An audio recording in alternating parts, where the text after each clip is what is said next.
صراحه خوتي شفت هذا الفيديو ديال هذا السيد هذا بغيت نبارطاجيه معكم، لان كاينه واحد المجموعه ديال الاسر المغربيه ولاو كيديروا هذا الفعايل، غادي نقول انها فعايل، لاننا ولينا كنسمعوا ان العائله غادي تجي عندنا ولا جايين لعندنا ولينا نسدوا الباب، ولا كنقولوا حنا ما كاينش ولا حنا مسافرين ولا حنا خارجين، لانه كما قال هذا السيد هذا في هذا الفيديو، لان العائله ملي كتجي عندك كتخليك تصرف اكثر من داكشي اللي كتدخل.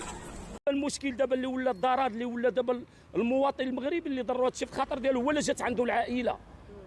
دابا العائله اللي جات عندك وليتي تتسد الباب اصاحبي، ما تقدرش دابا. ودابا الا جاو عندك 4 الناس راه خاصك 8 طيور، راه خاصك 8 طيور. 8 طيور الا جيتي غدير خاصك 500 درهم، 500 درهم وانت خدامها ب 80 درهم. كي غادي دير؟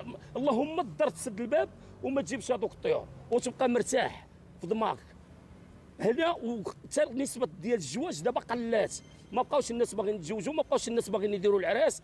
ودابا تخيلي معايا واحد الانسان يلاه بغي مبتدئ باغي يتزوج بواحد الانسانه وهو ما خدامش، مثال على قدر المستطاع مانوفري كما تنقولوا بهذا المصطلح، حفار مسكين تيجيب ديك 70 درهم ولا 80 درهم. واش هذا في الاستطاعه ديالو غيدير عرس؟